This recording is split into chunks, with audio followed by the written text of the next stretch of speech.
The first bullet came through the nursery window at 2:47 inches the morning, and Sophie Marchetti caught the sound of it before it arrived. Not the sound, the pressure. That thickening of the air a silenced round pushes ahead of itself, a thing no ordinary nanny would ever feel, a thing her body had been built to notice the way other bodies notice a change in the weather. She was already moving before the glass spiderwebbed, already off the rocking chair, already folding 4-year-old Lily Kane into the cradle of her arms and dropping them both below the line of the sill. The round buried itself in the wall where her head had been. Lily woke against her chest with a small, confused sound, and Sophie pressed her lips to the child's hair and breathed the only word that mattered. Shh. Outside, in the dark of the second-floor hallway, a floorboard took a man's weight, and somewhere in the deepest, coldest, most carefully buried room of Sophie Marchetti's mind, a door she had welded shut 3 years ago quietly, terribly, swung open. Let me take you back 11 weeks, to the morning she first walked through the gates of the Kane estate, because you need to understand what everyone believed about her, so you can feel what it cost them to be so completely wrong. The estate sat on the northern edge of Chicago where the money got quiet, behind a wall of black stone and a gate that opened without a sound.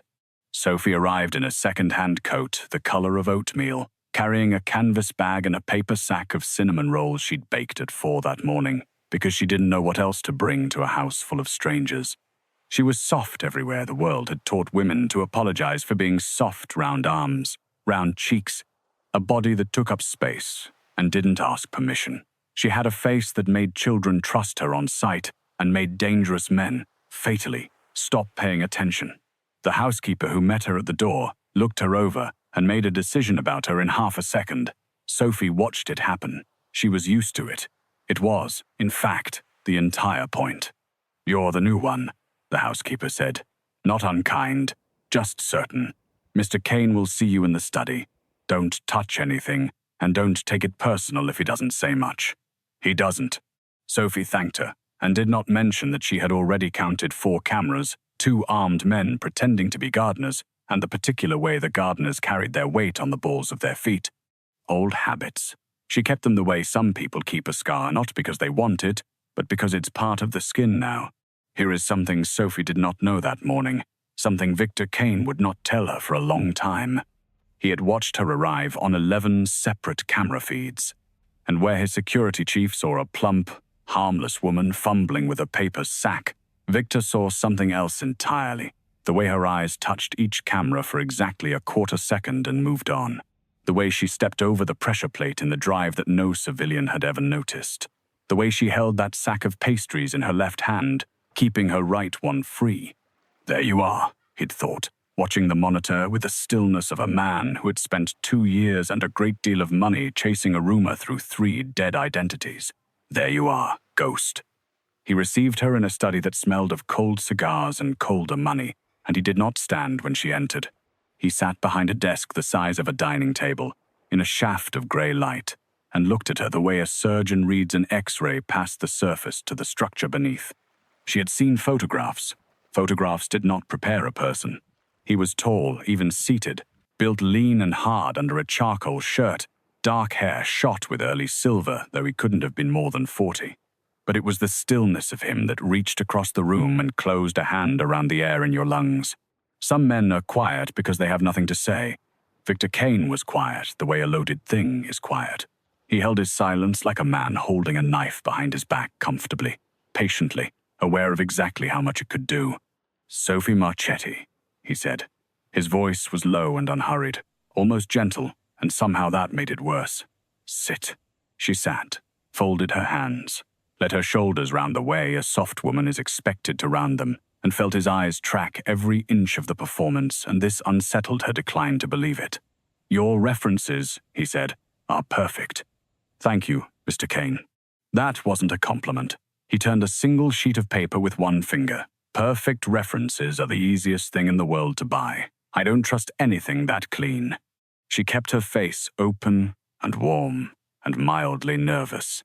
Inside, in the cold room, something went very still and very attentive, because a man who distrusted clean references was a man who knew what a manufactured life looked like, and that was not a thing ordinary businessmen knew.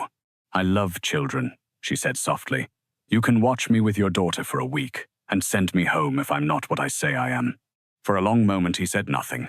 He was, though she couldn't see it, fighting an urge he hadn't felt in years, the urge to put his cards on the table, to say, I know what you are. I've been looking for you, and I chose you precisely because of the thing you're hiding. He wanted, absurdly, to watch her face when he said it. He didn't. A man doesn't survive what Victor Kane had survived by showing his hand to something he hasn't finished measuring. My daughter, he said instead, is the only thing on this earth I cannot replace. Do you understand what that makes you, if I let you near her? A risk, Sophie said. Something flickered behind his eyes. Not surprise. Confirmation. She'd named the true thing instead of reaching for reassurance, exactly as the woman in the file would have. Yes, he said, a risk. He pressed a button, the door opened, and a small girl in unicorn pajamas peered around it, with her father's dark eyes and none of his winter in them. Lily, Victor said, and his voice changed, just slightly. Just enough. Come meet Miss Sophie. That was how it began. Not with romance, not with danger, with a hunted woman deciding to let herself be believed, and a cold man who had already stopped believing her and hired her anyway. Because the only guardian worth having for the thing you love most is the one your enemies are afraid of. Neither told the other the truth. Both were lying about exactly the same thing. The weeks that followed were, God help her, the happiest of Sophie's adult life. She hadn't expected that. She'd taken the job for the wages, for the walls, for the way a big house with good security let a hunted woman sleep 4 hours instead of 2. She had not expected Lily. The child was a wound Sophie hadn't known she carried, and Lily healed it a little every day, without knowing she was doing anything at all. 4 years old, and fierce and lonely in the particular way of a rich child raised by a father who loved her like a fist, closes around something precious, too hard to be comfortable, too afraid to let go. Her mother was gone. No one told Sophie how, and Sophie, who knew better than anyone how to leave a question unasked, didn't ask. She baked with Lily, read to her, taught her to press wildflowers in the pages of heavy books and to whistle through a blade of grass. She sang her to sleep with old songs in a language she told Lily was from far away and did not translate because the words were a lullaby a handler had once used to calm a room full of frightened operatives, and some things you don't hand to a child even when they're beautiful. And Victor Kane, from doorways and monitors and the far ends of long rooms, watched a thing happen that he had privately believed was no longer possible. He watched his daughter come back to life. This is the part he could not have planned for. He had hired a weapon. He had not counted on the weapon being warm. He'd expected competence. He'd expected the cold professional under the cardigan to keep his daughter alive if the day ever came. What he had not expected, what genuinely unbalanced him, night after night, was the flower on her forearms. The way she hummed off key on purpose to make Lily laugh. The way this woman, who he now knew for a certainty had ended lives with those hands, used them to braid a child's hair with a gentleness that made something ache behind his sternum, in a place he'd assumed was scar tissue all the way through. He began to linger. He felt it happen the way you feel yourself losing an argument with someone smarter than you slowly, then all at once. He'd come home in the black hours from whatever it was he did. She knew what it was. She'd read the shape of his empire in the men who guarded it, and instead of going straight to his study, he'd stop in the kitchen doorway, tie loosened, once with blood at the cuff, and watch her hands in the dishwater and say nothing. You should eat, she told him one of those nights, not turning around. You never eat. You noticed. I notice everything about the people I feed. She dried her hands, turned, and held out a plate she'd kept warm without deciding to. Sit down, Mr. Kane. He sat. He ate, and he thought, watching her move around the kitchen, I have hunted men through 4 countries. I have a woman under my roof who could kill me before I cleared the holster, and I feel safer in this room than I have felt in 20 years. It should have alarmed him. It did alarm him. It did not stop.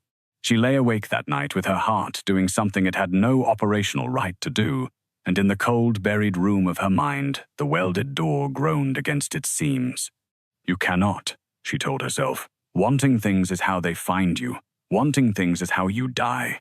But she was already halfway to wanting it. The warm house, the laughing child, The dangerous, quiet man who watched her hands like they were the last soft thing in his world. She should have run. 3 years of running, and this was the first place she'd ever wanted to stay. That should have been the warning.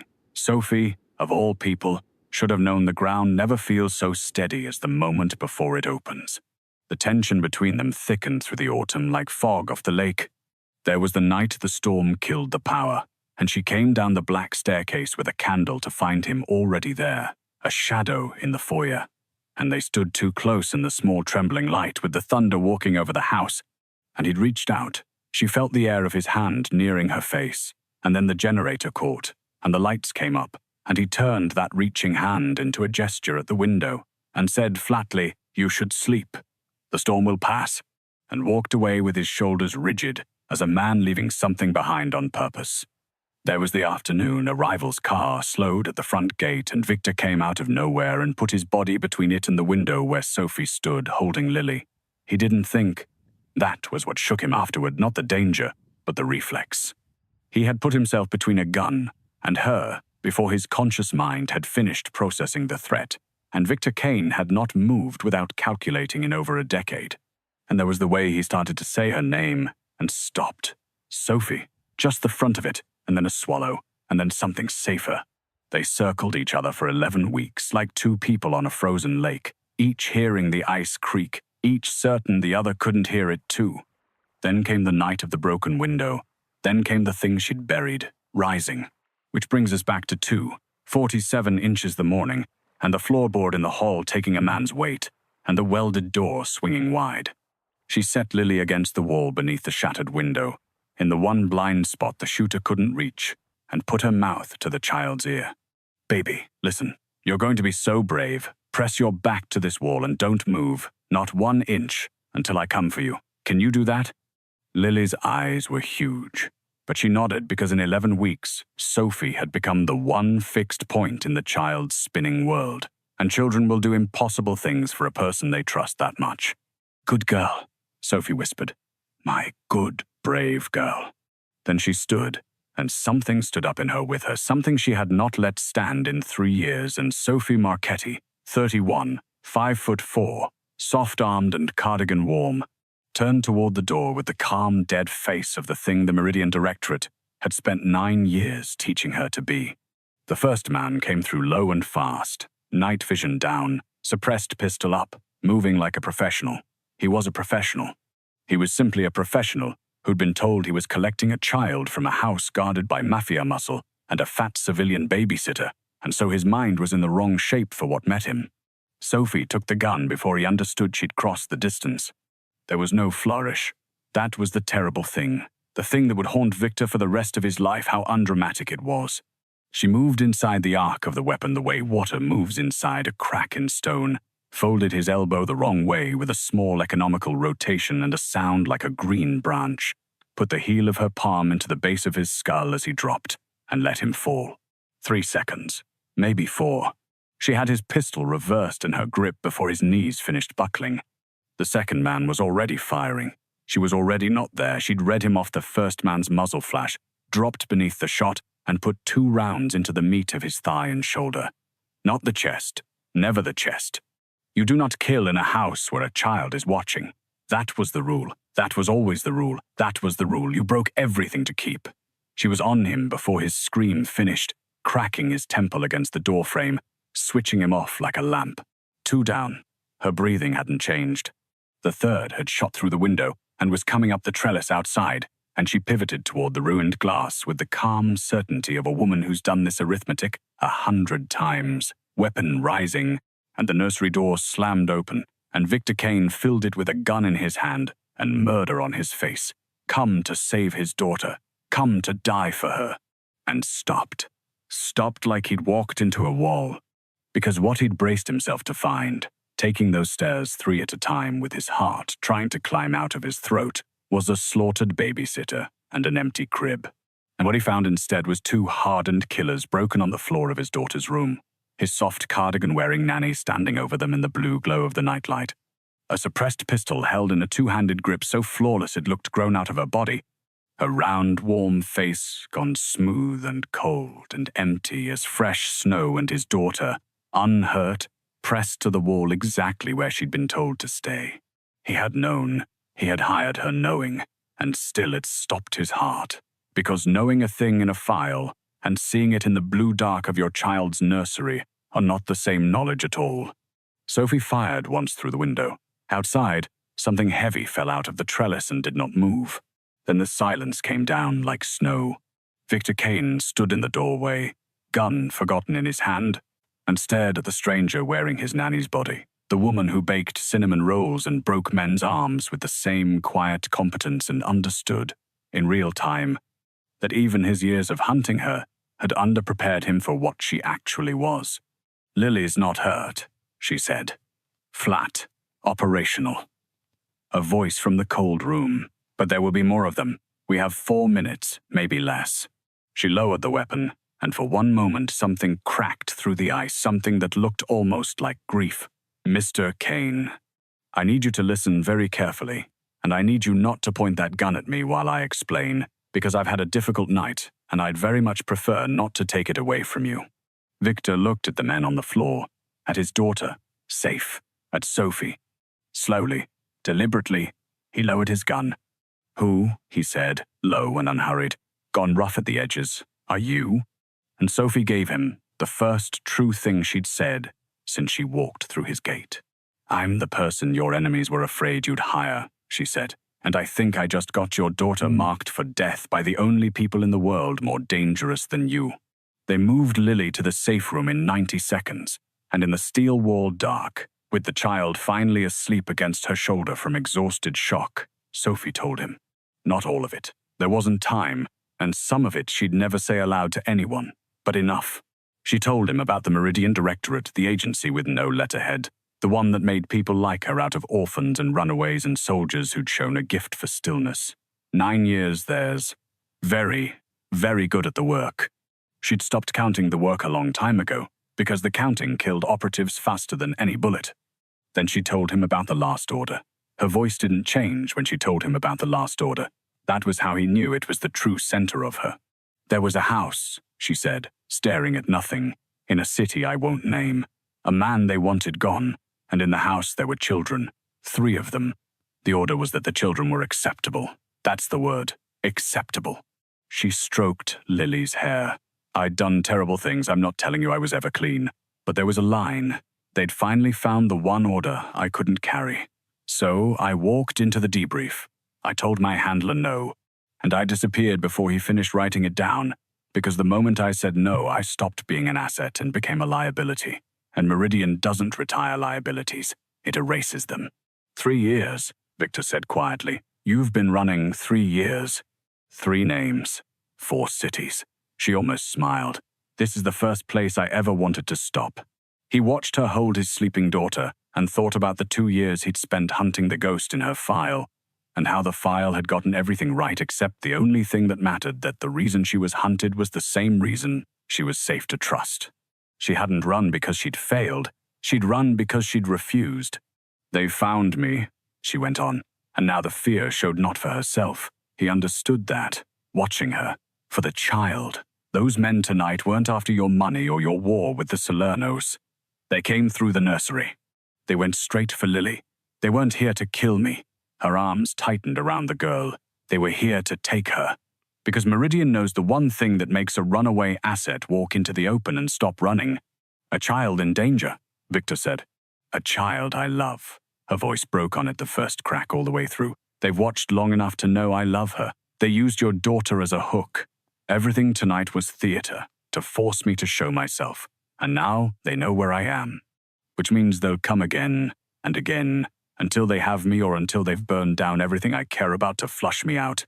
Victor Kane was quiet a long time. When he spoke, his voice had changed into something older and harder and utterly certain. "Then we don't run. Victor, I have spent my whole life being the most dangerous thing in every room I walk into. Tonight I came up those stairs ready to die for my daughter, and found out I didn't have to, because someone was already standing between her and the dark." He crossed the small room and crouched, so their eyes were level, so she could see there was no fear in him, only that terrible certainty. "You think you brought death into my house? You didn't. You brought her back to me," She laughs again. Because of you. He reached out, and this time did not stop. His hand finished its arc and cupped the cold, smooth side of her face, his thumb moving once across her cheekbone, and Sophie, who had not been touched with tenderness in longer than she could bear to remember, closed her eyes and let herself, for one single second, lean into a warm hand. So here's what happens, he said softly, dangerously, devotedly. Your agency wants a frightened woman on the run. Instead, they're going to find out what happens when the deadliest woman they ever made stops running and stands in a house belonging to the deadliest man in Chicago, with everything I have behind her. Let them come. We'll be waiting. They came on the 17th night, and this time Sophie and Victor were the ones who'd chosen the ground. It was a warehouse on the South Docks that Victor owned through 4 shell companies, a place he'd let the Directorate's watchers discover as the safe house he was supposedly moving Lily to. The child was 200 miles away with Victor's most trusted man. The warehouse held nothing but Victor, Sophie, 6 of his best, and a great deal of patience. Sophie had planned it. Victor had watched her plan it and felt the last of his composure quietly come apart, because she planned the way he did 3 moves ahead, every exit accounted for, every man's field of fire drawn in her head like architecture. They'd stood over the blueprints at 2 a.m, finishing each other's sentences, the strategist and the ghost, and at one point she'd corrected his placement of a shooter, and he'd looked at her, and she'd looked at him, and neither had said the thing that was suddenly filling the whole room. The Directorate sent 9. They came through the loading doors, clean and coordinated, and for 90 seconds, it was the most dangerous kind of quiet, the quiet of professionals hunting professionals in the dark. Sophie moved through it like weather. Victor, pinned behind a steel column with 2 shooters working his position, watched her cross an open lane of fire that no sane person would cross, watched her do it because it was insane and therefore unguarded, and understood for the first time what his file had been trying to tell him. She didn't fight like his men fought to win. Sophie fought like someone doing long division, every strike a solution to a problem. No waste, no anger, no fear. A woman turning violence into arithmetic, and the arithmetic always coming out in her favor.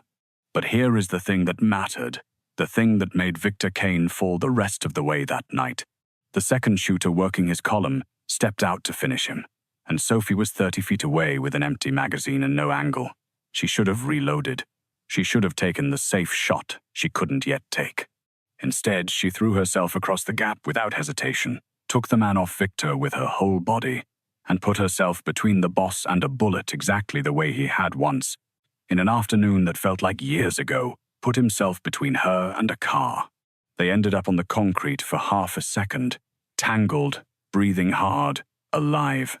That was reckless, he said. So was the gate, she said. The car. You didn't calculate either.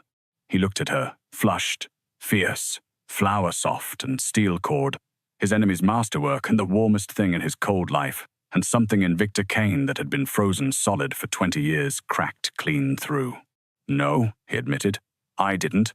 They cleared the last 3 together, back to back, moving like they'd done it 1,000 times, though they'd never done it once. And when the warehouse went quiet for real, the 2 of them were still standing, and none of the 9 were. And Sophie was breathing hard, and Victor was staring at her, and the thing filling the room finally had nowhere left to hide. He kissed her against a steel column with the smell of cordite still in the air. She let him. For a moment, the ghost and the strategist stopped calculating anything at all. This changes nothing about how dangerous this is, she said against his mouth. I know. They'll send the handler next. Elias. When the crews fail, they send the man who made me. It's protocol. Then we'll be ready for him too. She pulled back and looked at him, and there was something in her face he hadn't seen before. Not fear of the fight, but fear of the choice. Victor. Elias didn't just train me, he raised me. Everything I am that's worth anything, and everything I am that isn't, he built both. When he comes, he won't come with a gun first. He'll come with my whole life in his hands, and he'll know exactly where to press. Victor took her face in both of his. Then when he presses, he said, You press back with this one, the one you're building now, in my house, with my daughter, with me. She didn't answer, but she didn't look away either.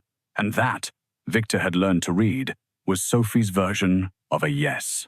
Elias Roth came, as she'd promised, on the foggy harbor 11 days later, quietly, in a good coat, with a gun he didn't especially want to use and a voice he'd spent 9 years teaching her to trust. She chose the pier, the fog, the black water, the single hanging lamp. She chose it because she wanted the ending in the open where she could see it coming. Victor was in the dark behind her, his men further back, but this part, she'd told him, had to be hers. Elias looked older than she remembered, sadder. He looked at her across the wet boards and something moved in his ruined face that might once, long ago, have been love. "You broke my heart, little ghost," he said. "You were the best I ever made." "You put children on an acceptable losses list," Sophie said. "Then you put another on a hook and sent men into a nursery. You don't get to be sad about my heart." "I had orders." "So did I. And I said no."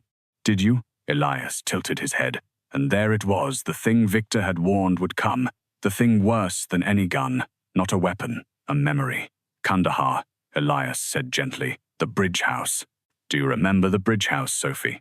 "Because I do. I remember what you did there before you found your conscience. I remember the report you filed. I have it memorized. I've read it every year on the anniversary, wondering where the woman who wrote it went." He took a soft step closer. "You didn't run because you were good. You ran because you finally couldn't stand to look at what you'd already done. Retiring didn't make you clean, little ghost. It just moved the blood somewhere you didn't have to see it. You're not a nanny. You've never been a nanny. You're what I made, playing dress up in an apron. And the second you're honest about that, you'll come home because home is the only place a thing like you doesn't have to pretend." And it worked. For one terrible heartbeat, it worked. Sophie's hand didn't rise. The old shame came up through her like cold water, the certainty she'd carried through 3 years and 4 cities. He's right. You are what they made. The softness is a costume. You don't get to keep the warm house because your hands remember Kandahar. And in that frozen half-second, Elias Roth's own weapon began, smoothly, to lift. Then, from the dark behind her, she heard Victor Kane shift his weight, not to intervene. He'd promised her this was hers. Just to be there, the small, solid sound of a man who had seen her hands do terrible things and stayed, who had watched the whole cold room open in his daughter's nursery and lowered his gun, who knew exactly what she'd done in bridge houses in cities she wouldn't name and reached for her anyway. And she heard, under that, further off, the memory of a 4-year-old whistling badly through a blade of grass. "You didn't run because you were clean," she thought. "That's true, Elias. I never claimed clean. I ran because I finally chose. And choosing over and over, every single day, to be the thing that says no instead of the thing you built that's not a costume. That's the only real thing I've ever done." Her hand moved. Elias was fast. 9 years ago he'd been faster than her, but 9 years ago she'd had nothing to protect and everything to prove, and a woman with nothing fights slower than a woman with a home. She took his wrist the way she'd taken the first man in the nursery, redirected the muzzle into the black water, felt the round go off harmless into the harbor, and put the man who made her down onto his knees on the wet pier with his own gun turned gently, finally, empty-handed. She crouched in front of him, close enough to whisper. "You taught me everything except the last thing," she said. "You taught me how to end people. You never learned it yourself, so you couldn't teach me how to choose not to." She set his emptied gun down on the boards between them. "I'm not going to kill you, Elias. Not because I can't, because that's what you do, and I spent 3 years and everything I had proving I'm not you anymore. Kandahar was real. I'll carry it till I die. But it's not the last page. This is," she stood. "Tell your masters the asset is retired, permanently, protected, and that the next crew they send into that little girl's nursery won't be met by a nanny, it'll be met by both of us." Behind her, Victor's men came out of the fog, and Elias Roth understood, kneeling on the wet pier, that the ghost had a family now, and that a ghost with something to protect is the most dangerous thing in the world. They left him alive, with his message. The directorate never sent anyone again. Some walls aren't worth the cost of climbing. Sophie had become at last exactly what she'd run from being, a thing too expensive to erase. It's spring now, at the Kane estate. The nursery window was repaired long ago, and the nightmares come less often. And Lily Kane has learned to press wildflowers in the heavy books in her father's study, where Victor now works with the door open, because a house with an open door is a house that isn't afraid anymore. Sophie still bakes at 4 in the morning sometimes, when the old stillness gets loud. And most mornings now, she comes back to bed to find that Victor Kane, the coldest man in Chicago, the strategist, the ice that never thawed for anyone, has waited up, watching the door the way he learned to watch it the night he understood who she was. He reaches for her, without stopping himself anymore. That's the whole difference in him, the thing his enemies would give anything to unlearn. The man who spent 40 years never reaching for anything he wasn't willing to lose has finally found the one thing he'll burn the world down to keep. "You're cold," he murmurs into her hair. "I was baking. You were listening for the gate." He pulls her in. "You don't have to listen for the gate anymore. That's what I'm for." And she lets herself believe it. A little more every day. She lets herself be soft, in a warm bed beside a dangerous man, in a house that finally feels like a place a hunted woman is allowed to stop. Everyone who ever met her saw a weak, chubby Nanny, gentle, harmless, easy to overlook. Only one man ever looked long enough to see the whole of her, the softness and the steel, the lullaby and the loaded silence, the woman who could break a killer's arm and rock a child to sleep with the same 2 hands. And he didn't just love the soft half and tolerate the sharp one. He loved the arithmetic and the flour, both the Kandahar and the cinnamon, all of it, the entire terrible, warm truth of her. Victor Kane spends every morning grateful and every night amazed that the deadliest secret in Chicago chose to hide itself in his house and then chose, when the dark came, to stay. The end.